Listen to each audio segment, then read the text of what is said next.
여러분, 제가 목소리 상태가 좋지 못한 것으로 인해 다시 한번 양해의 말씀 부탁드리겠습니다. 제가 수련회를 인도하다 보니까 목소리가 굉장히 이렇게 많이 쉬었어요. 그래서 여러분들 듣기에 불편하시겠지만 또 다른 한편으로는 굉장히 영감이 넘치는 영빨을 느끼게 하는 또 그런 목소리가 아닌가 하는 생각하면서 저 자신이 듣기에도 나쁘지 않다, 이런 생각이 좀 듭니다. 그래서 뭐 이렇게 명료하진 않지만 뭔가 뜨겁다고 할까요, 목소리 자체가. 그래서 여러분에게 이런 뜨거운 오늘 좀 목소리로 말씀 전할 때 또 뜨거운 은혜가 있기를 감히 바랍니다.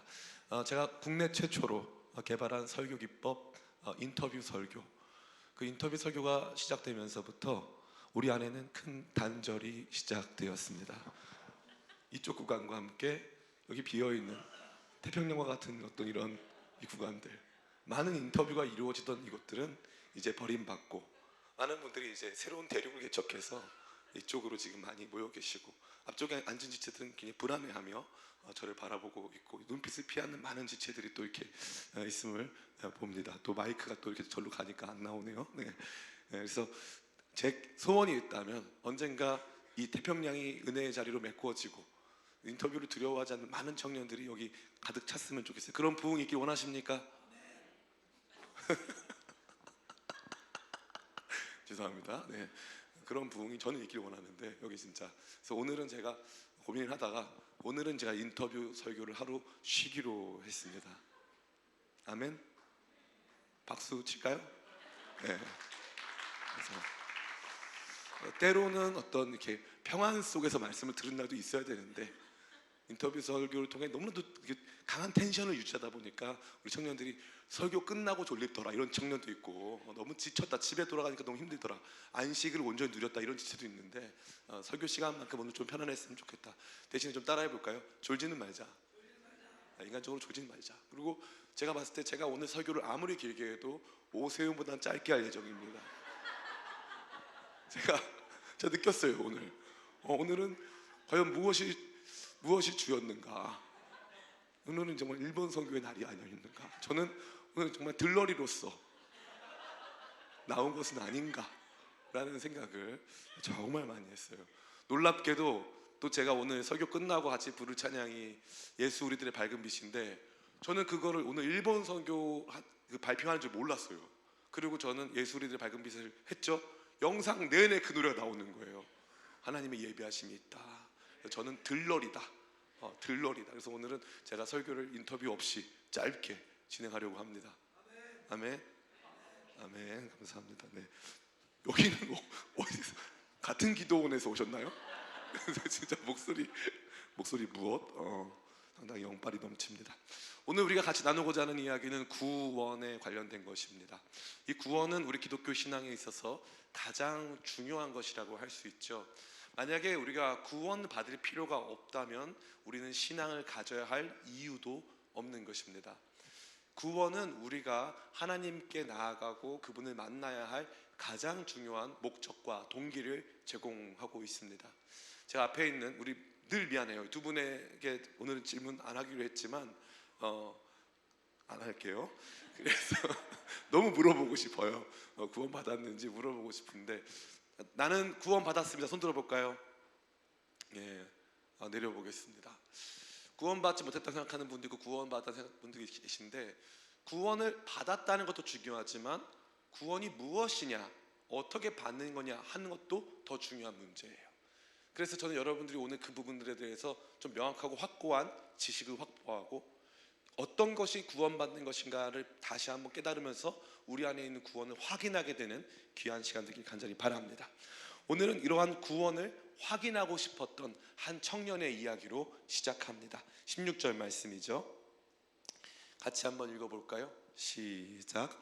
어떤 사람이 주께 와서 이르되 선생님이여, 내가 무슨 선한 일을 하여야 영생을 얻으리까? 아멘. 여기 참 재미있는 말씀을 띄워놔 주세요. 아주 재미있어요. 첫 번째, 이 청년은 예수님을 뭐라고 부릅니까? 선생님이라고 부르죠. 센세라고 부르는 겁니다. 오늘 일본 특집이니까요. 센세라고 부릅니다. 예수님에 대해서 센세라고 부르고 있고요, 예수님께 대하여서 영생을 얻을 수 있는 방법을 묻고 있습니다. 구원에 대해서 묻고 있는 것이죠.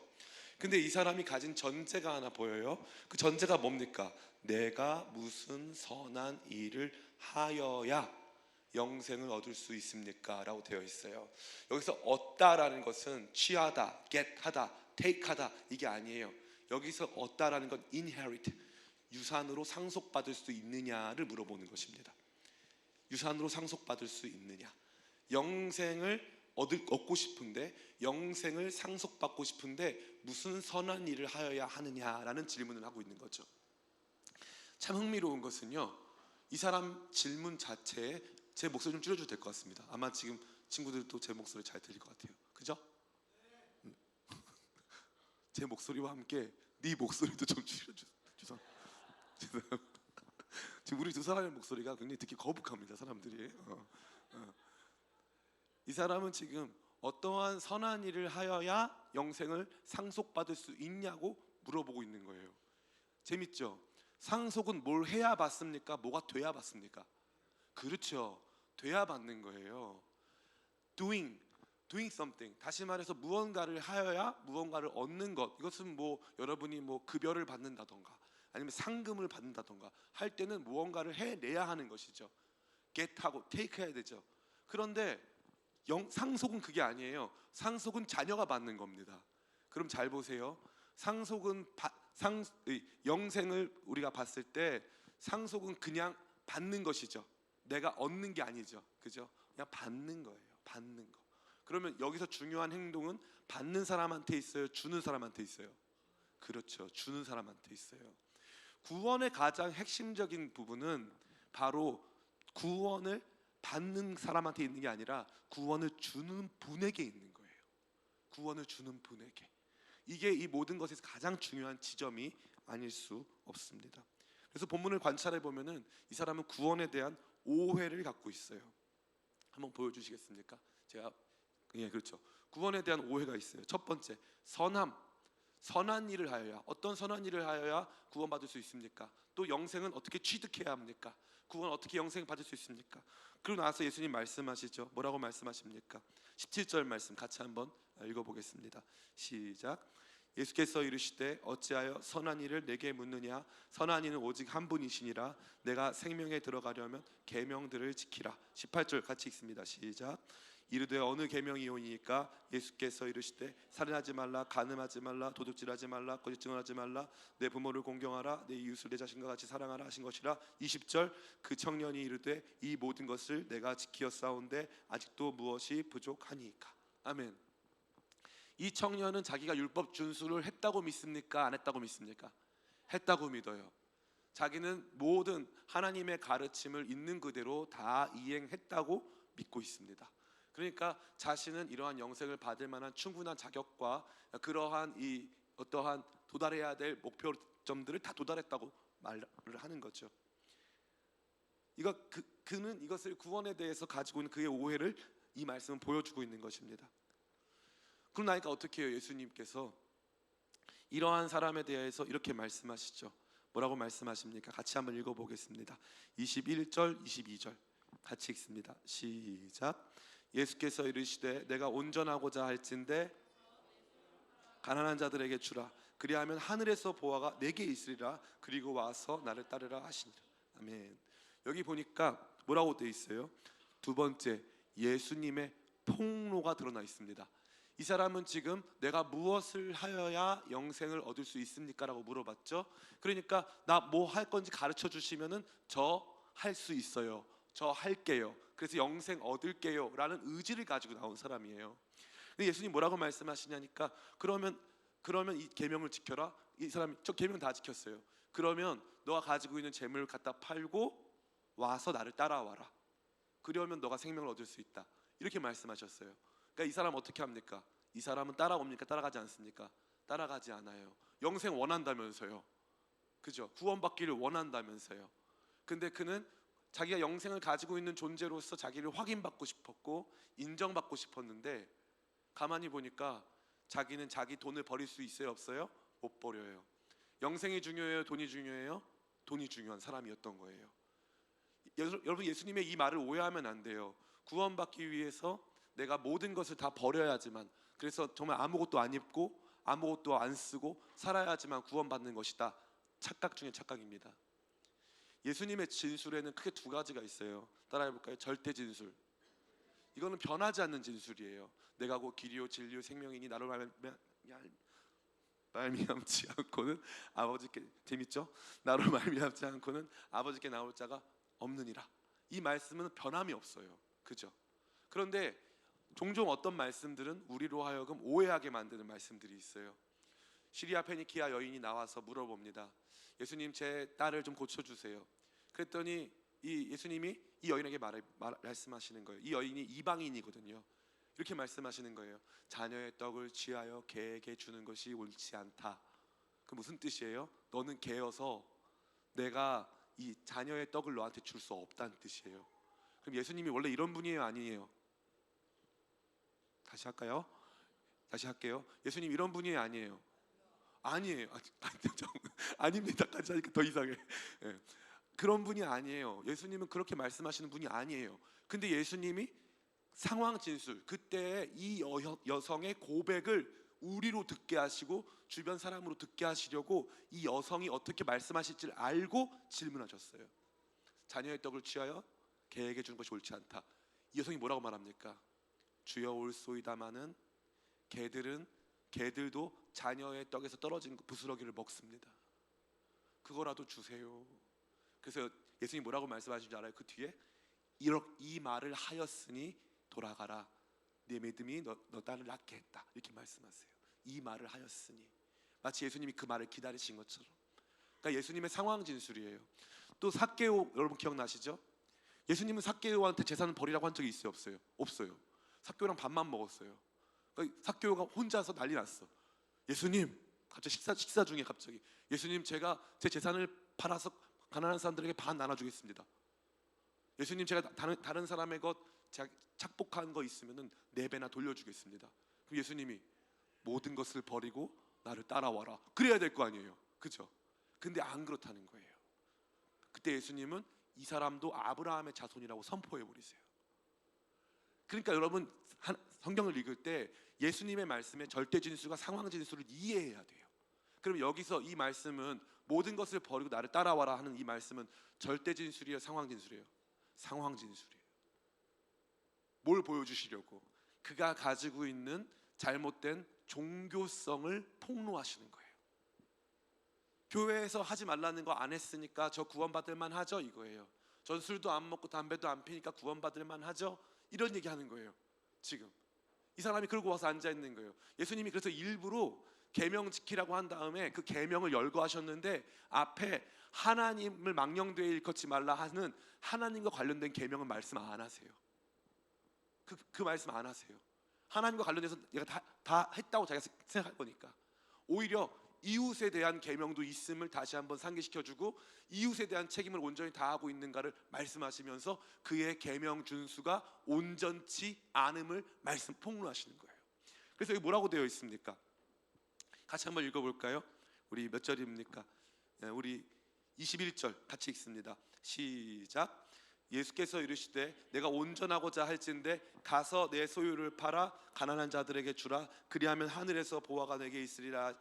와서 나를 따르라 하시니. 아멘. 거기서 뭐라고 되어 있어요? 온전하고자 할진대라고 되어 있죠. 뭐가 부족합니까? 부족해.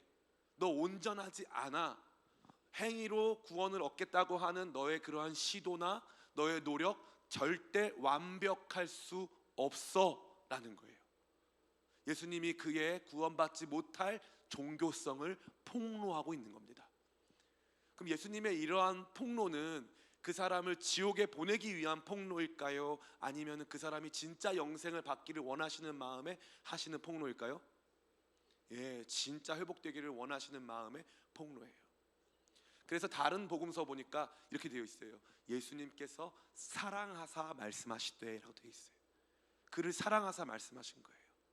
우리는 이 요즘 문화가 더 그렇죠. 제가 보니까 이 T의 연애와 F의 연애가 있더라고요. 나 오늘 어때? 늙어 보여. 이러면 F들은 난리 났다, 이제 큰일 났다 이제 하는데 T들은 막 오늘 그랬나, 아무런 문제가 없다고 막 하는 연애 그거 봤어요. 제가 동영상 재밌더라고요. 요즘에는 팩트 폭력이라 그래요. 싫어해. 폭로하면 싫어해. 근데 예수님은 폭로 좋아하세요. 되게 좋아해. 예. 대표적인 폭로 뭡니까? 사마리아 수가성을 갔는데 여인이 나왔어요. 예수님하고 논쟁을 합니다. 여인이 계속 까불어요. 예수님 뭐라고 말씀하십니까? 가서 네 남편 데려와라. 아, 진짜 비수를 꽂는 거죠. 남편 데려와, 남편. 이렇게. 남편. 여자가 말합니다. 저 남편이 없어요. 오, 남편 없다고? 그래, 가만히 보니까 전에 너가 남편 5명 있었지? 지금 있는 사람도 남편은 아니지? 예수님 폭로하셨죠. 그러니까 여자가 뭐라고 말합니까? 너무 놀라니까 주여 가만히 보니 당신은 선지자십니다. 고백을 해버리죠. 그리고 나서 여자가 물어봐요. 그럼 나는 어디 가서 예배해야 합니까? 그 말은 뭐냐면은 예배는 죄를 씻는 행위거든요. 나 어디 가서 내 죄를 씻을 수 있어요? 라고 물어본 거예요. 그러면 예수님이 사마리아 수가성 이 여인을 정말 면박을 주고 창피하게 하시고 민망하게 만들어서 괴롭히려고 폭로하신 거예요? 아니면 이 여성이 그 껍데기를 벗고 예수님께 나오기를 원하는 마음에 폭로하신 거예요? 예, 후자예요.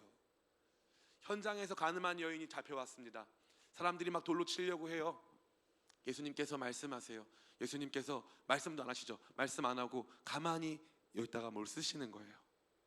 제식이 난 알고 있어 막 이러면서 쓰는 거예요.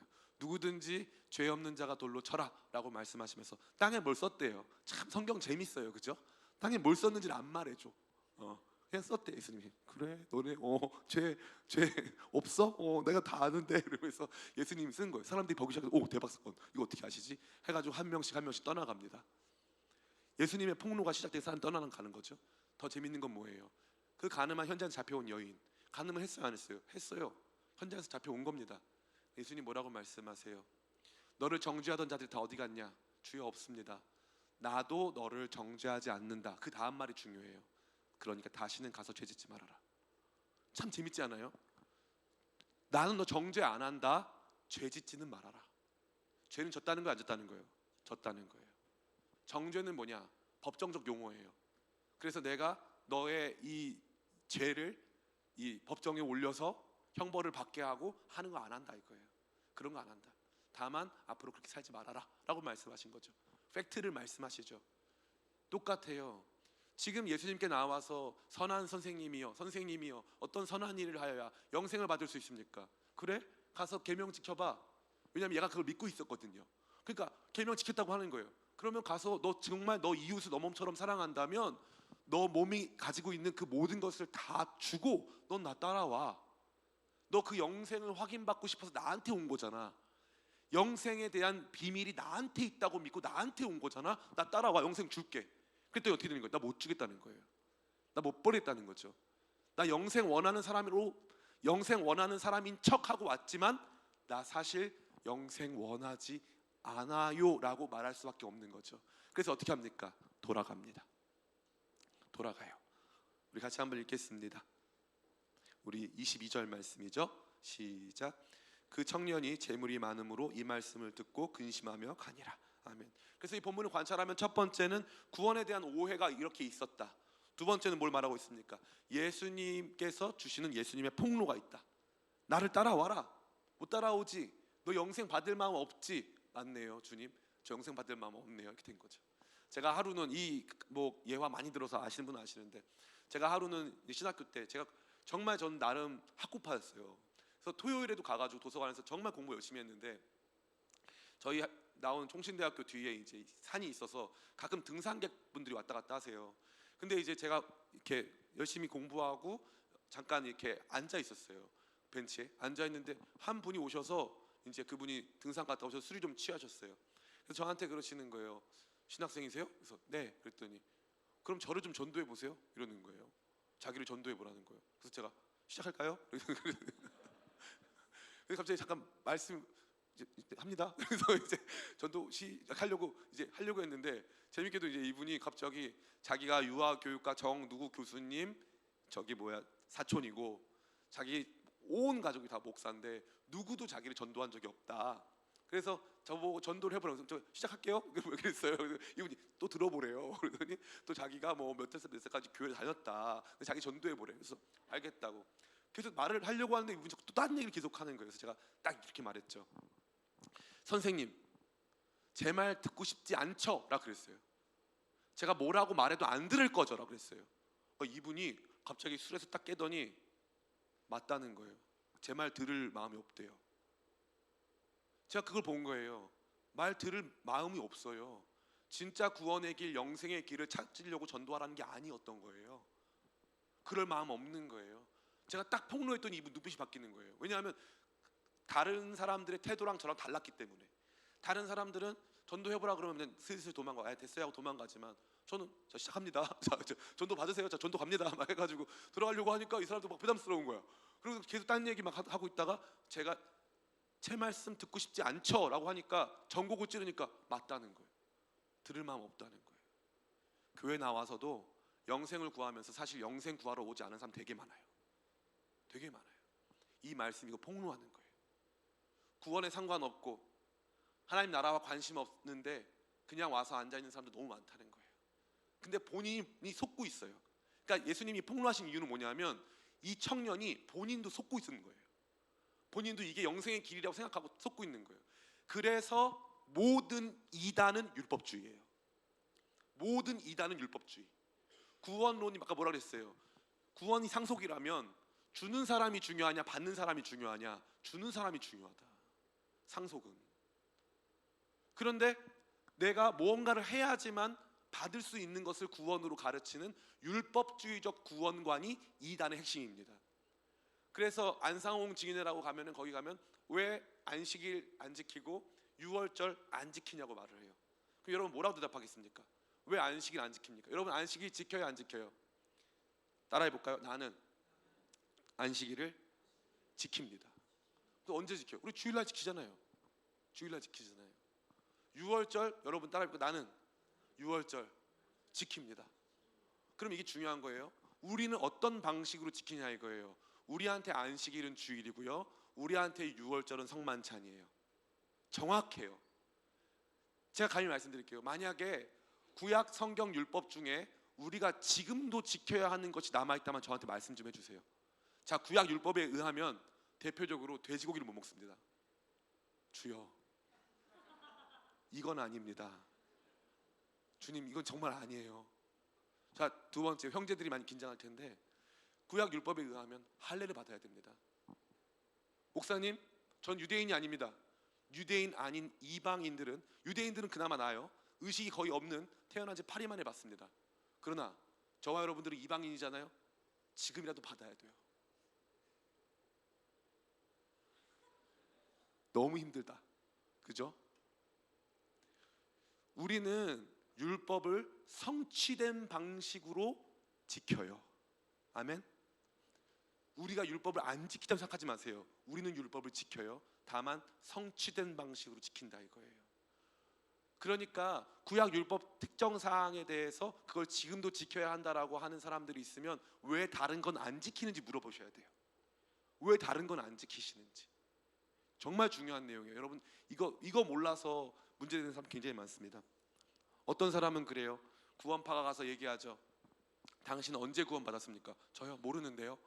당신 생일이 언제입니까? 저 5월 2일. 저 실제로 5월 2일입니다. 5월 어필하는 거죠. 5월 2일인데요. 5월 52. 여러분 나 채소 있잖아. 52. 그게 내 생일이야. 52. 52. 52. 52. 52가 내 생일입니다. 그래서 당신 태어난 날 압니까? 예, 제 생일 알고 있습니다. 5입니다. 52. 이렇게 먹는 거 52. 예, 5이라고 말을 해줘요. 그러면 그런데 왜 영적으로 다시 태어난 날은 모릅니까? 이래요. 대박 사건. 난 생일을 아는데 영적 생일을 몰랐잖아. 그럼 다들 긴장하는 거예요. 막 그러면 그쪽에서 그러면 다시 우리 침례 받고 그날로 다시 영적으로 태어나야 된다. 침례 다시 받으라는 거예요. 자, 이제 여러분한테 질문합니다. 나 태어날 때 며칠인지 나오면서 달력 보고 온 사람 손 들어보세요. 나왔는데 5월 2일이네 하고 태어난 사람 있어요? 아무도 없어요. 제가 요즘 들어 느끼는 건데 우리 민수 질문 안 하기로 했죠. 요즘 느끼는 건데 보통 사람들이 저는 솔직히 4살 때 기억부터 있거든요. 4살 때 제가 좋아하는 어떤 누나가 있었어요. 그 누나가 있어가지고 4살 때 있었어요. 옆집 누나였는데 그 누나 복숭아 주려고 했던 그 기억이 지금도 나요. 진짜 그렇게 오래 가더라. 그런 기억들이, 사랑의 기억들이. 근데 4살 때. 근데 너무 놀라운 건 7살, 8살 때 기억이 없는 사람들이 진짜 많아요. 그럼 물어볼게요. 여러분 7살, 8살 땐 여러분 죽어 있었나요? 살아 있었잖아요. 살아 있었단 말이에요. 그러니까 우리가 자꾸 그 사람들이 언제 구원받았냐 날짜 가지고 얘기하면 너 그럼 태어난 날 네가 알았냐? 엄마가 말해줬냐? 엄마가 말해준 거예요. 영적으로 태어난 날도 난 그날을 몰라요. 몰라야 정상입니다. 이런 것들을 자꾸 이단이 얘기하는 거예요. 잘못된 구원관이죠. 그 구원관을 갖고 있는 그 사람이 예수님께 와서 뭘 더 해야 되냐고 물어볼 때 예수님은 너 잘하고 있냐? 너 하고 있는 방향 맞냐? 폭로해 버리세요. 너 아니었어. 구원은 그런 거 아니야. 너 나 못 따라오잖아. 영생을 위해 이거 못 버리잖아. 너한테 영생이 가장 중요한 문제도 아니잖아. 재물과 영생 고르라고 하면 재물 고를 거잖아. 그게 너잖아 라고 예수님 폭로해 주시는 거예요. 그러고 나니까 예수님께서 새로운 구원론을 제시하세요. 3번 새로운 구원론. 따당 따라해 볼까요? 하나님이 하신다. 우리 같이 한번 말씀 읽어보겠습니다. 우리 23절부터 우리 25절까지 같이 읽습니다. 시작.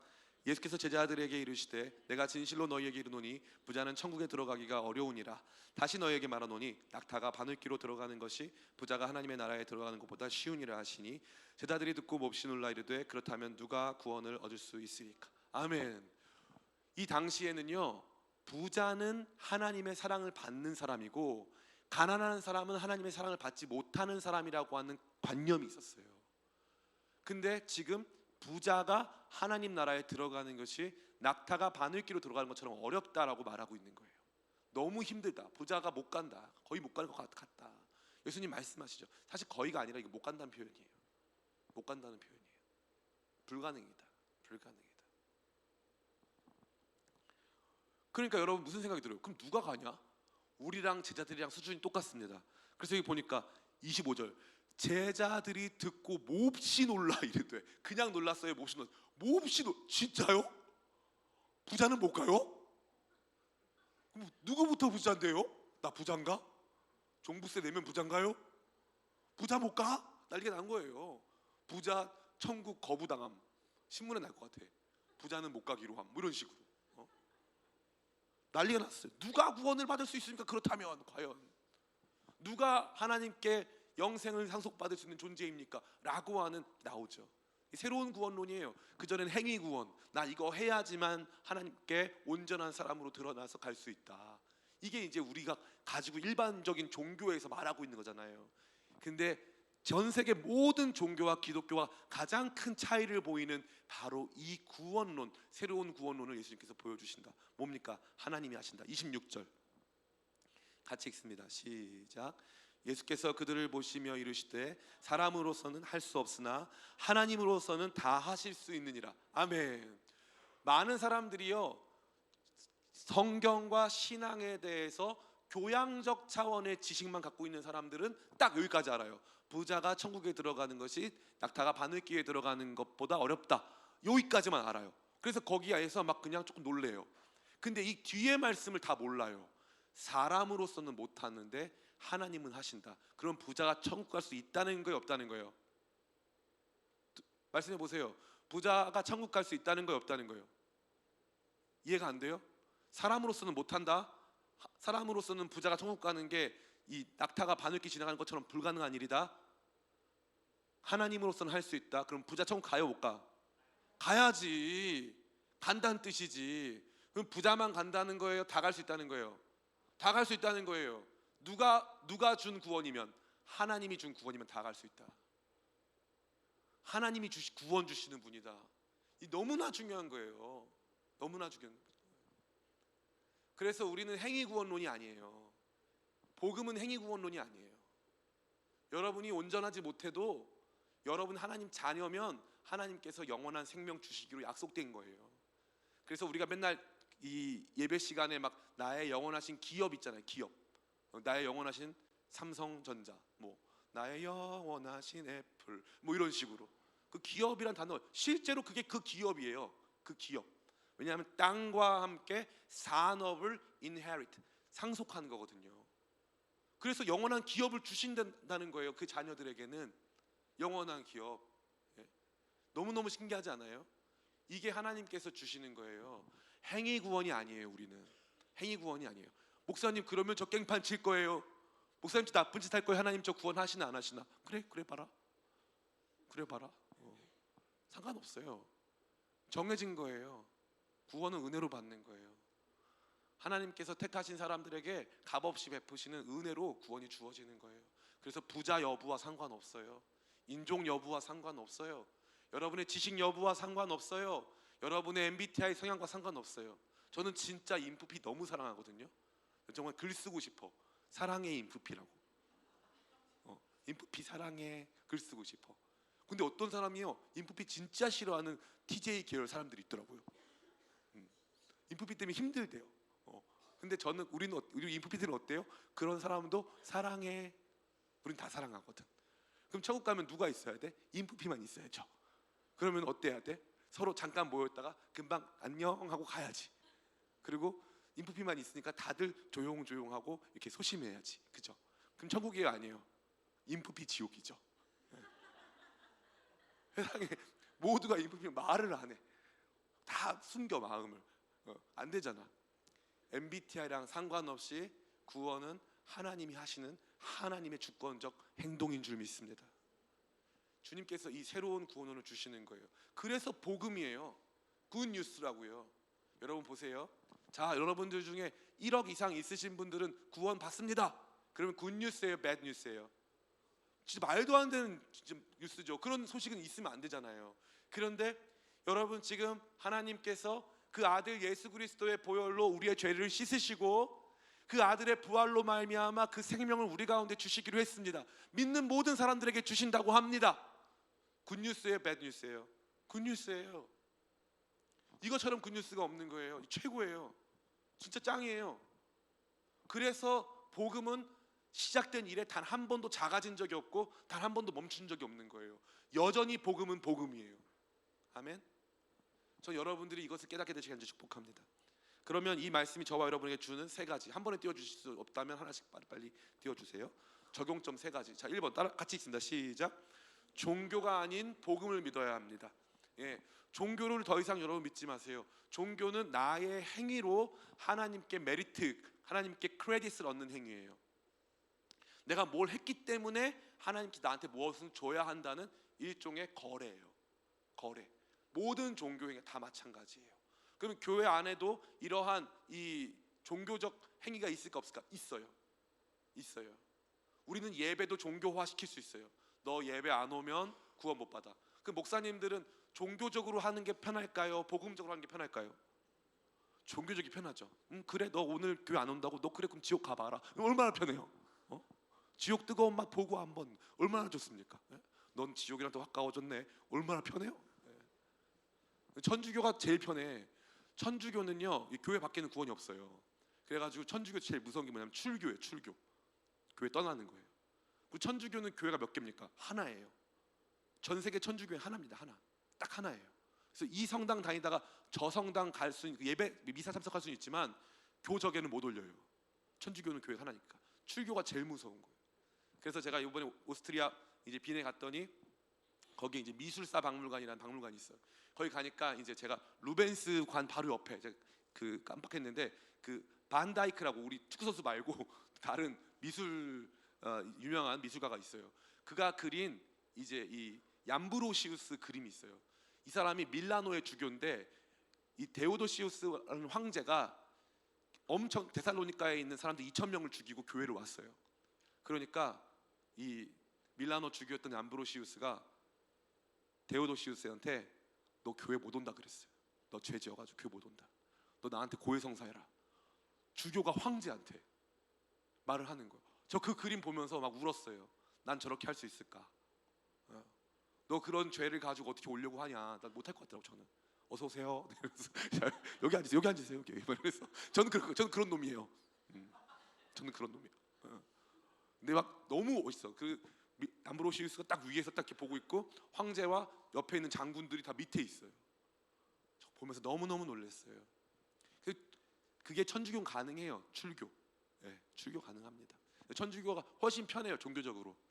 근데 개신교는 아니죠. 여러분이 여기서 저랑 막 싸우고 사고치고 떠났어요. 다른 교회 가는 제가 말릴 수 있습니까? 못 말려요. 광민수를 받지 마세요. 안 돼요. 그런 거 없어요. 우리는 복음적이에요. 복음적은 설득해요. 초청해요. 믿음으로 여러분을 인도해요. 강제하지 않아요. 강제하지 않습니다. 여러분, 제가 여러분 너무 강제하는 것 같아 보이나요? 선교 가라고 강제하는 것 같아 보이나요?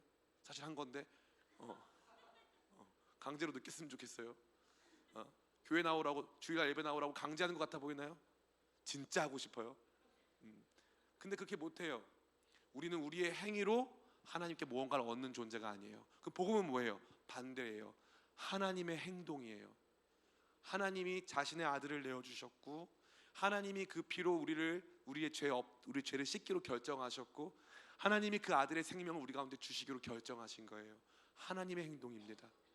하나님의 행동 믿기만 하면 되는 거예요. 이 하나님의 행동에 저와 여러분들을 참여케 하시는 것입니다. 그래서 여러분, 종교가 아니라 복음을 믿으시길 축복합니다. 아멘이 작기 때문에 강압하고 싶지만 그럼에도 불구하고 다음으로 넘어갑니다. 참 이게 복음적이에요. 그죠? 아멘 작으니까 아멘 크게 할 때까지 하겠습니다 해야 되는데, 복음적으로 다음 2번 같이 읽겠습니다. 시작. 우리에게 예수님의 폭로가 필요합니다. 너무 중요하죠. 이 나름 이 선한 청년 아닙니까?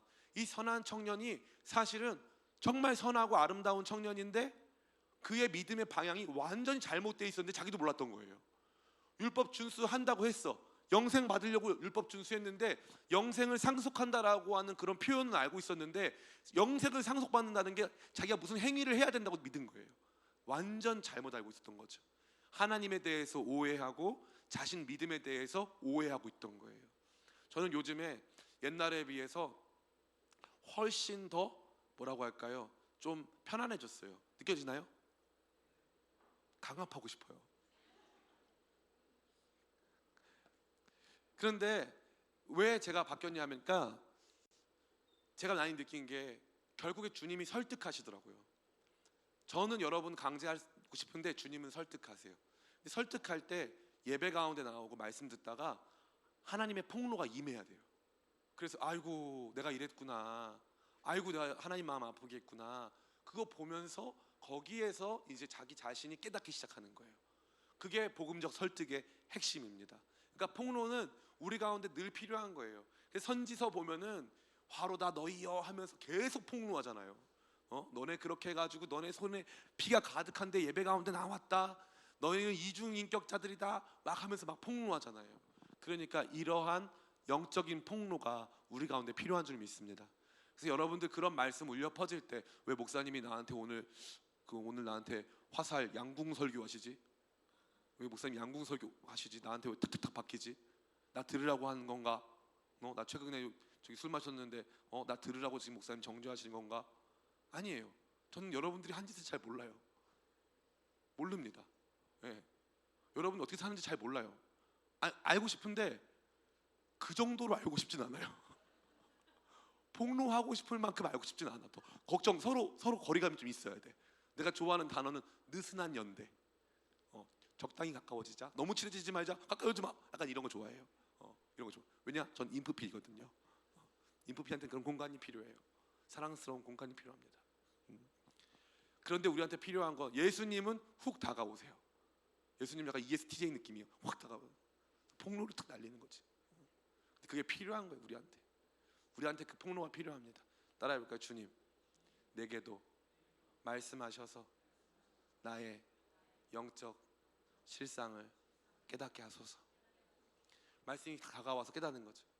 아까 우리 세윤 형제 오늘 옷도 너무 예쁘게 입고, 제가 진짜 누누이 제가 예언하지만 오세윤 형제 나중에 우리 아카데미 조연상 받을 때 정말 제가 주연상은 못 받습니다. 저 못 받아요. 받을 수가 없고, 이제 하나님의 부르심이 조연상 쪽에 있단 말이에요.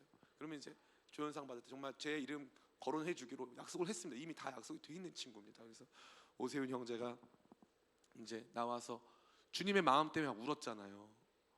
그 보면서 하나님의 마음이 느껴지는 거거든요. 그게 하나님의 마음 앞에서 그분의 마음과 완전히 달랐던 내 마음이 폭로된 거거든요, 사실은. 그러니까 이러한 폭로는 좋은 거예요. 제가 하는 폭로가 나아요? 하나님이 여러분한테만 하는 폭로가 나아요? 제가 한번 해볼까요? 떨리는 분들 좀 계실 텐데. 제가 모르는 척하지만 제가 아는 것도 많아요. 그래서 하나님이 여러분 각자에게 주시는 폭로가 있어요. 그건요 달콤해요, 사실. 아픈데 달콤해. 아우 맞아요 주님 이러면서 달콤한. 전 여러분이 이 선한 청년, 이 청년에 대해서 주님께서 주셨던 이 폭로를 기억해서 주님 저도 밝혀주셔서 제 안에 있는 종교성 몰아가시고 제 안에 다시 복음으로 충만하게 하시고 주님의 자녀로서 영생 상속받은 거 기뻐하게 하시옵소서. 이러한 고백 있게 축복합니다. 마지막 세 번째 같이 읽어보겠습니다. 시작. 구원받은 자는 예수님을 따르는 자입니다. 잘 보셔야 돼요. 예수님을 따르기 때문에 구원이 임하는 게 아니에요. 그럼 똑같이 율법이에요. 똑같이 율법이에요. 존재가 되어야 구원이 임한다 그랬어요. 그러면 그 존재가 되었는지 안 되었는지를 구분하는 구별점이 있겠죠. 그 구별점이 바로 예수님을 따르는가예요. 예수님을 따르는가. 그래서 예수님과 같이 붙어 있는가 아닌가. 여기 제자들 많이 버렸다고는 하긴 했는데 제자들도 온전히 예수님을 따랐을까요? 아니면은 잘못된 마음을 가지고 예수님 따랐을까요? 잘못된 마음을 가지고 따랐어요. 예수님 십자가 지실 때 많이 아프시겠지만 십자가 지시고 나서 부활하실 때 높이 올라가시면 저는 오른편에 얘는 왼편에 앉혀주세요. 저희가 그동안 한 거 많잖아요. 맨날 자기들끼리 싸웠어요. 예수님을 따라다니긴 했지만 절대 온전한 사람들이 아니었습니다. 예수님께서 말씀하시는 거예요. 나를 일단 따라와라 이거예요. 예수님 따라와라. 따라가고 있으면 난 신앙 버리고 싶은데. 그래서 바로 이 지점이에요. 목사님 그러면요 행위와 구원 상관없다고 했으니까 전 제멋대로 살게요. 해봐라 그랬잖아요. 제가 행위와 구원 상관없잖아요. 그러면은 구원을 받은 사람이 이제 완전 개판을 쳐요. 그럼 하나님 어떻게 할까요? 징계하세요.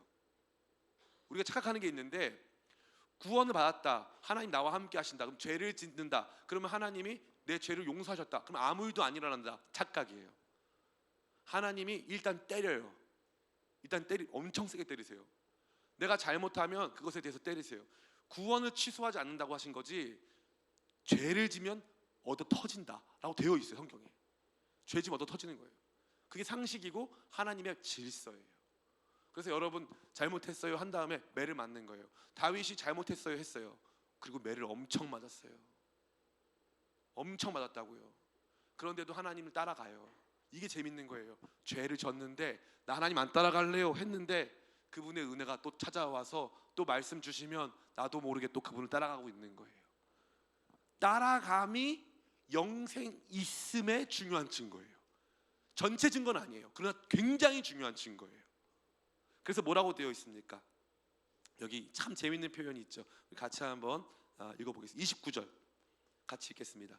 시작.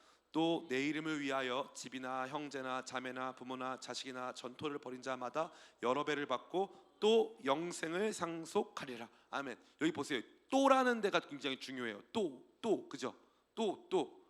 이게 중요한 거예요. 그러니까 이 또는 병렬 구조. 다시 말해 집, 형제, 자매, 부모, 자식 전토 벌인 자와 영생 상속받는 자가 이걸 버려야 영생 상속받는다는 게 아니라 주님을 따라오면 이 땅에서 여기 보니까 여러 배를 받고 이 땅에서 여러 배를 받는다는 거예요. 주님을 위한 희생이 뒤따르는데 그 희생을 하다 보면 주님께서 이 땅에서 많은 거 채워주신다 말씀하시고 이스라엘 12지파 나중에 심판하는 높은 자리에 12제자들을 앉혀주시기로 했고 주님을 따라가는 사람들에게 마지막으로 영생 상속 받는 사람들이다 라고 말씀하신 거죠. 처음이 바로 똑같은 단어예요. 재밌게도 처음에 선생님이요 내가 어떤 선한 일을 하여야 영생을 상속받을 수 있습니까? 했는데 착한 일 해야 된다고 되어 있는데 여기 보니까 예수님이 나를 따라오면 영생 상속받는 사람이다 라고 말하고 있는 거예요. 기가 막히죠. 영생은 한다고 되는 게 아니에요. 되어야 받는 거예요. 된다는 건 하나님 자녀가 된다는 거고 하나님 자녀가 됐다라고 하는 굉장히 중요한 사인은 예수님을 따라가고 있느냐. 목사님 저 예수님 안 갈 건데요. 따라가지 마. 어떻게 되나 보자. 예수님 안 따라갈 건데요. 제가 장담하는데 이 중에 제일 안 따라가기로 결정한 사람 나중에 예수님 열심히 따르고 있을 거예요. 제가 삶으로 증언할 수 있어요. 신기해요. 오히려 저 예수님 따라가겠습니다 그런 사람도 못 따라가는 사람도 많아요. 그래서 이렇게 돼 있잖아요. 30절 그러나 먼저 된 자로서 나중되고 나중된 자로서 먼저 될 자가 많으니라. 우리의 상식과는 다르다 이거예요. 상식과는 다르다. 예수님을 따라가는 게 영생을 받았다는 것에 굉장히 중요한 특징입니다. 오늘 교회 나왔죠. 우리 오랜만에 온 지우도 있는데 지우 정말 내가 보고 싶었고 굉장히 너를 향한 어떤 기도도 있었지만 저주와 원망도 있었습니다.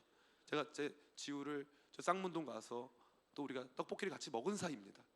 그런데도 오랫동안 떠났고 안 나오다가 오랜만에 온 거예요. 제가 마음이 얼마나 기쁘겠어요, 그죠? 네. 근데 보세요, 오랜만에 왔잖아요. 주님을 떠났던 자매가 왔잖아요. 무슨 일이 있는지는 몰라요. 그러나 왔잖아요. 주님 다시 따르잖아요.